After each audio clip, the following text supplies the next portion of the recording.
ನೋಡಿ ಸರ್, ನೀವು 1947 ಹೋಗೋದಾದ್ರೆ ಈ ದೇಶನ ಕಟ್ಟದಂತ ಅದೇ ನೆಹರು ಬಗ್ಗೆ ನಾನು ಮಾತಾಡ್ತೀನಿ ಕೇಳಿ.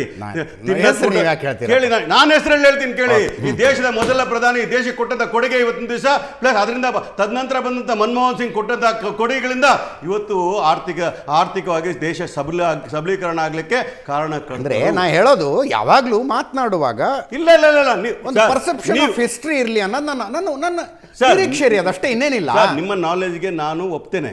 ಅದು ನಾನು ಕೇಳೋದಂದ್ರೆ ಈಗ ನೀವೇ ನೋಡ್ತಾ ಇದ್ದೀರಿ, ಹುಡುಗಾಟವೇ. ಒಂದು ದೇಶದ ರಾಷ್ಟ್ರಪತಿನ ಬೇಡ್ತಾ ಇದ್ದೀರಿ, ನಮ್ಮ ದೇಶದ ಪ್ರಧಾನಿ ಹೋಗಿದ್ರಿ. ನಾನು ಬಿಜೆಪಿ ಪ್ರಧಾನಿ ಅಂತ ಹೇಳ್ತಿಲ್ಲ, ನಮ್ಮ ಪ್ರಧಾನಿ ಅಂತ ಹೇಳ್ತೀವಿ ಗೌರವದಿಂದ. How we should behave, how Manmohan Singh used to behave, how Indira Gandhi used to behave, how Indira Gandhi handled the situation, foreign policy. ಇವತ್ತಿನ ಫಾರಿನ್ ಪಾಲಿಸಿ ಏನಾಗಿದೆ? ಎಷ್ಟು ಸಲ 100 ಟ್ರಿಪ್ಗಳಿಂದ ಹೆಚ್ಚು ಮಾಡಿದಿರಿ ನೀವು. ಎಷ್ಟು ಸಾವಿರ ಕೋಟಿ ರೂಪಾಯಿಗಳನ್ನ ಖರ್ಚು ಮಾಡಿದಿರಿ. ಆದ್ರೆ ಒಂದು ಒಪ್ಪಂದ ಕೂಡ ನೀವು ಅನುಷ್ಠಾನ ಆಗ್ತಾ ಇಲ್ಲ. ಮನಮೋಹನ್ ಸಿಂಗ್ ಏನು ಬೇಡ, ಒಂದೇ ಒಂದು ಸೆಂಟೆನ್ಸ್ ಹೇಳ್ತೀನಿ ನಿಮಗೆ. ನ್ಯೂಕ್ಲಿಯರ್ ಡೀಲ್ನ ಮಾಡ್ಕೊಂಡು ನ್ಯೂಕ್ಲಿಯರ್ ಅಗ್ರಿಮೆಂಟ್ ಮಾಡ್ಕೊಂಡ್ಬಂದ್ರು. ಇಡೀ ವಿಶ್ವದಲ್ಲಿ ತಲೆ ಎತ್ತಿ ನಿಲ್ಲೋ ಥರ ಮಾಡೋದು ಭಾರತವನ್ನು 2008 US and India nuclear deal ಮಾಡ್ಕೊಂಡ್ಬಂದಾಗ. ಆ ಥರ ಯಾವ್ದಾದ್ರು ಮಾಡಿದೆ ಒಂದಾದ್ರು ಹೇಳಲಿಕ್ಕೆ ಹೇಳ್ರಿ ಅವನ್ನ. ಇವತ್ತು ಕೂಡ ಹೇಳ್ತಾ ಇದ್ದೀನಿ ಕೇಳಿ. ನನ್ನ ಕೇಳಿದ್ರೆ ನೀವು ಎಷ್ಟು ಐಟಮ್, ನಾನು ಒಂದು 50 ಐಟಮ್ ಕೊಡ್ತೀನಿ ನಿಮಗೆ, ಇನ್ಕ್ಲೂಡಿಂಗ್. ಕನ್ಫ್ಯೂಸ್ ಆಗ್ತಿದೆ ರೀ ಇವ್ರ. ಇದನ್ನ ಆಯ್ತಲ್ಲ, ಏನು ವೋಟ್ ಫಾರ್ ಕ್ಯಾಶ್ ಆಯ್ತಲ್ಲ, ಅದೇ ನ್ಯೂಕ್ಲಿಯರ್ ಡೀಲ್ ಬಗ್ಗೆ ಮಾತಾಡ್ತೀರಾ, ಬೇರೆ ಯಾವ್ದಾರ ಬಗ್ಗೆ ಮಾತಾಡ್ತೀರಾ? ಅದರ ಬಗ್ಗೆ ತಾನೇ ನೀವು 2008 ಹೇಳ್ತೀನಿ ಕೇಳಿ. ಆ ನ್ಯೂಕ್ಲಿಯರ್ ಬಗ್ಗೆ ನೀವು ಅವೇಳನ ಮಾಡಿ ಮಾತಾಡೋದಾದ್ರೆ ಹೇಳೋಣಲ್ರಿ, ಅದ್ರ ಬಗ್ಗೆನೇ ಮಾತಾಡ್ತಿದ್ದೀರಾ ಅಥವಾ ಬೇರೆ ಯಾವ್ದಾರು ಗೊತ್ತಿಲ್ಲದೆ ಇರೋದಾಯ್ತಾ ಅಂತ ಕೇಳ್ತಾ ಇದ್ದೀನಿ. ಇಡೀ ವಿಶ್ವದಲ್ಲಿ ನಾವು ಕೂಡ ಸಮರ್ಥವಾಗಿ ದೇಶ ಅಂತಕ್ಕಂಥದ್ದನ್ನ ಎನರ್ಜಿಯಲ್ಲಿ ನಾವು ಪ್ರೂವ್ ಮಾಡ್ಲಿಕ್ಕೋಸ್ಕರ ನಾವು ತಗೊಂಡಂತ ಡೀಲ್ ಬಗ್ಗೆ, ಅಗ್ರಿಮೆಂಟ್ ಬಗ್ಗೆ ಅನುಷ್ಠಾನಗೊಳಿಸ್ತಾರೆ ಮನಮೋಹನ್ ಸಿಂಗ್ ಅವರು. ನೀವು ಒಂದು ರೈಲ್ವೆ ಪ್ರಾಜೆಕ್ಟ್ ನ ಮಾಡ್ಕೊ ಬರ್ತೀರಿ, ಬುಲೆಟ್ ಟ್ರೈನ್. ನಾನು ಇಂಟರ್ಫಿಯರ್ ಆಗ್ತೀನಿ ಮಾತಾಡುವಾಗ, ಬುಲೆಟ್ ಟ್ರೈನ್ ಬಗ್ಗೆ ಮಾಡ್ಕೊ ಬರ್ತೀವಿ. ಬುಲೆಟ್ ಟ್ರೈನ್ ಬಂತೇನ್ರಿ, ಎಷ್ಟು ವರ್ಷ ಆಯ್ತ್ರಿ? ಬುಲೆಟ್ ಬಿಟ್ರು ಹೋದ್ರು, ಈಗ ಒಂದು ರೀಲ್ ಬಿಟ್ರು ಹೋದ್ರು. What is the going on? ಈ ವಿಷಯ ರೀ ಚರ್ಚೆ ಆಗ್ಬೇಕಾಗಿರೋದು. ರಾಹುಲ್ ಗಾಂಧಿ ಅವರು ವೇದಿಕೆ ಮೇಲೆ ನಿಂತ್ಕೊಂಡು ಅವ್ರಿಗೆ ಮಾತನಾಡೋದಕ್ಕಿದ್ದು ಮೆಲೋಡಿ ಬಗ್ಗೆ. ಸೌದಿ ಅರೇಬಿಯಾ ಜೊತೆ ಮಾಡ್ಕೊಂಡಿರ್ತಕ್ಕಂತಹ ವಿಚಾರಗಳಲ್ಲಿ ಇಂಪ್ಲಿಮೆಂಟೇಷನ್ ಇಲ್ಲ. ಜಪಾನ್ ಜೊತೆ ಮಾಡಿರ್ತಕ್ಕಂಥ ಪ್ರೋಗ್ರಾಮ್ ಕೊಡ್ತೀನಿ ಇಂಪ್ಲಿಮೆಂಟ್ ಇಲ್ಲ. ಸೌತ್ ಕೊರಿಯಾದಲ್ಲಿ ಮಾಡ್ಕೊಂಡಿರ್ತಕ್ಕಂಥ MOUಗಳು ಇಂಪ್ಲಿಮೆಂಟ್ ಆಗ್ಲಿಲ್ಲ. ಯಾವುದು ಕೂಡ ಇಂಪ್ಲಿಮೆಂಟ್ ಆಗ್ದಿರಾ ಯಾವ ತೋರಿಕೆಗೋಸ್ಕರ ಮಾಡ್ತೀರಿ? ಸೊ ಈ ವಿಷಯವನ್ನ ನಾಗರಾಜ್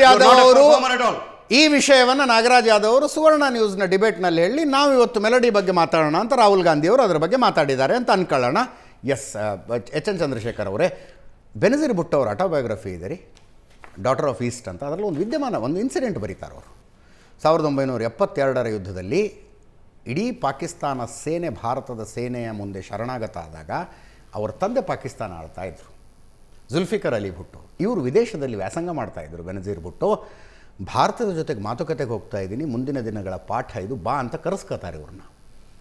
ಫ್ಲೈಟ್ನಲ್ಲಿ ಹೋಗುವಾಗ ಪತ್ರಕರ್ತರು ಇರ್ತಾರೆ, ಇವರು ಇರ್ತಾರೆ. ಇವರು Young college girl Benazir Bhutto, ತುಂಬ ಚಲ್ಲಾಗಿ ನಕ್ಕೋತಾ ಇದ್ರಂಥವ್ರು.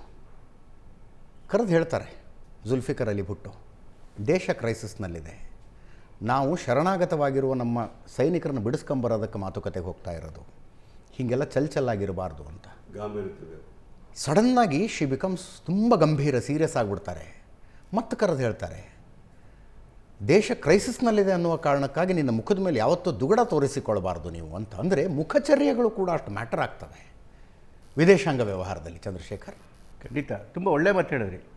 ಸೋತು ಶರಣಾಗಿ ಇನ್ನೊಂದು ದೇಶಕ್ಕೆ ನಾವು ಬಿಟ್ಬಿಡಿ ಅಂತೇಳಿ ಬೇಡ್ಕೊಳ್ಳೋಕೆ ಹೋಗ್ಬೇಕಾದ ಪರಿಸ್ಥಿತಿ ಬೇರೆ.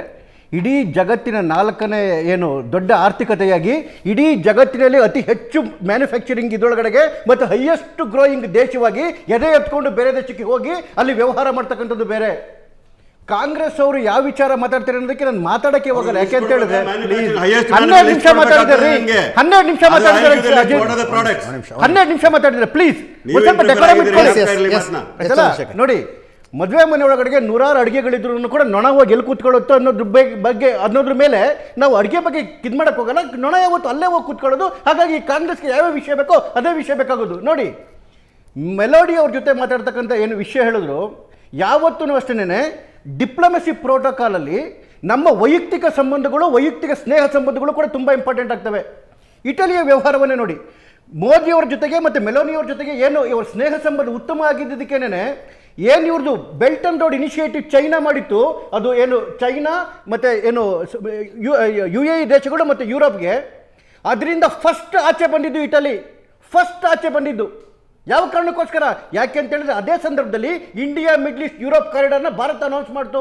ಮೋದಿ ಅವರು ಅನೌನ್ಸ್ ಮಾಡಿದ 2ನೇ ದಿವಸಕ್ಕೇನೆ ಈ ಸಂಬಂಧ, ಸ್ನೇಹ ಸಂಬಂಧ, ಆತ್ಮೀಯತೆ ಇರಬಹುದು. ಅದನ್ನ ಈ ಲೆವೆಲ್ಗೆ ಎಕ್ಸಾಜರೇಟ್ ಮಾಡಬೇಡಿ. ಆತ್ಮೀಯತೆ ಇರಬಹುದು. ಸರ್ ಒಂದ್ ನಿಮಿಷ, ಎಲ್ಲಾ ದೇಶಗಳಿಗೂ ತಮ್ಮ ದೇಶದ ಹಿತಾನೇ ಮುಖ್ಯ. ಬರ್ತಾ ಇದ್ದೀನಿ ಸರ್. ನೀವು ಟ್ರಂಪ್ ಮೋದಿ ಆತ್ಮೀಯತೆಗಿಂತ ಬೇಕಾಗಿತ್ತ? ಅಬ್ಕಿ ಬಾರ್ ಟ್ರಂಪ್ ಸರ್ಕಾರ ಅಂತ ಹೋಗಿ ಪ್ರಚಾರ ಮಾಡಿ ಬಂದ್ರು ಮೋದಿ. ಬರ್ತಿದ್ದೀನಿ ಸರ್. ಏನ್ ಸಿಕ್ತು ಅಮೆರಿಕದಿಂದ, ಏನ್ ಸಿಕ್ತು ಟ್ರಂಪ್ ಇಂದ? ಹೌದು, ಎಲ್ಲ ಡಿಪ್ಲೊಮೆಸಿಗಳು ಕೂಡ ಈ ಒಂದು ಸಂಬಂಧದ ಮೇಲೆ ನಿಂತ್ಕೊಳ್ಳುತ್ತೆ. ಹಾಗಾಗಿನೇ ಇಟಲಿ ಅವತ್ತು ಇನಿಷಿಯೇಟ್ ಮಾಡ್ತಾ ಹೋಗ್ತು ಅದನ್ನ.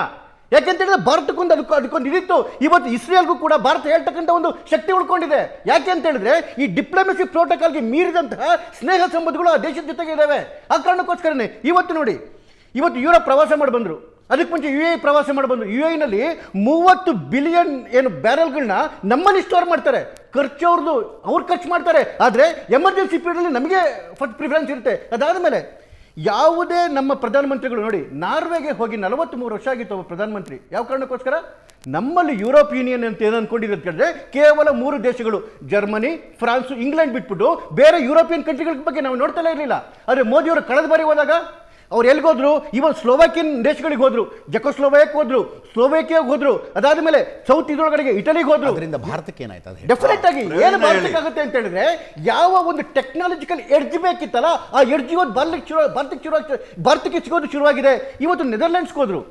ಇಡೀ ಜಗತ್ತಲ್ಲಿ 75 to 80% ಚಿಪ್ಸ್ಗಳನ್ನ ಮಾಡ್ತಕ್ಕಂಥದ್ದು ತೈವಾನು. ಆ ತೈವಾನ್ಗೆ ಏನು ಮೆಷಿನನ್ನು ಮಾಡ್ತಕ್ಕಂಥದ್ದು ಇದು ಯಾವುದು? ನೆದರ್ಲ್ಯಾಂಡಿನ ASML ಕಂಪನಿ ಈ ಲೆಥೋಗ್ರಫಿ ಅಂತಕ್ಕಂಥ ಒಂದು ಮಿಷಿನನ್ನು ಮ್ಯಾನುಫ್ಯಾಕ್ಚರ್ ಮಾಡುತ್ತೆ.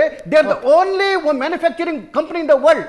ಅದರಿಂದ ಏನಾಗುತ್ತೆ ಅಂತ ಹೇಳಿದ್ರೆ ಭಾರತ ಕೊಡುತ್ತೆ. ಟಾಟಾ ಕಂಪನಿಯವರು ಅದನ್ನ ಭಾರತದಲ್ಲಿ ಚಿಪ್ಗಳನ್ನು ಮಾಡ್ತಾರೆ. Only manufacturing country. ನಾವು ನೆದರ್ಲ್ಯಾಂಡ್ ಹೋಗದೇ ಇದ್ದಿದ್ರೆ ಈ ಒಪ್ಪಂದವೇ ಆಗ್ತಿರ್ಲಿಲ್ಲ. ಇವತ್ತು ಏನು ಭಾರತ ಸೆಮಿಕಂಡಕ್ಟರ್ ಅಲ್ಲಿ ಏನು ಜಗತ್ತಿನ ಒಳ್ಳೆ ದೇಶ ಆಗಬೇಕು ಅಂತೇಳಿ ಪ್ರಯತ್ನ ಮಾಡ್ತಾ ಇದೆ, ಅದಕ್ಕೆ ಅತಿ ಹೆಚ್ಚು ಬೂಸ್ಟ್ ಕೊಟ್ಟಿದ್ದು ನೆದರ್ಲ್ಯಾಂಡು.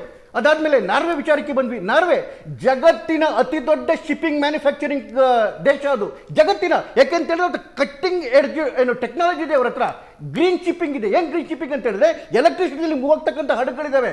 ಇವತ್ತು ಭಾರತ ಇಡೀ ಏನು ಸೌತ್ ಏಷ್ಯಾ ಇದರೊಳಗಡೆಗೆ ಹೈ ಮ್ಯಾಕ್ಸಿಮಮ್ ಏನು ಶಿಪ್ ಡೆವಲಪ್ಮೆಂಟ್ ಆಯ್ತು ಸರ್. ಇವತ್ತಿಗೆ ವಾದ ಕರೆಕ್ಟು. ಹಿಂದಿಂದೆ ಸೈನ್ ಹಾಕಿರೋದು ಇಂಪ್ಲಿಮೆಂಟ್ ಯಾವ್ದಾಗಿಲ್ಲ ಹೇಳಿ. ಅವರು ಗಾಳಿ ಗುಂಡೊಡಿದ್ರು. ಒಂದ್ ನಿಮಿಷ, ಜಪಾನ್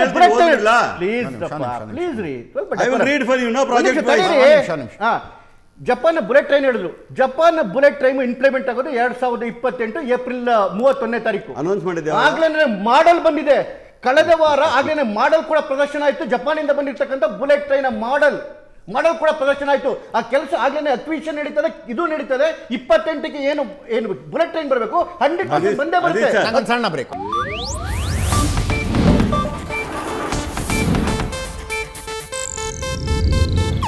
ಇದು ಏಷ್ಯಾನೆಟ್ ನ್ಯೂಸ್ ನೆಟ್ವರ್ಕ್ ಪ್ರಸ್ತುತಿ.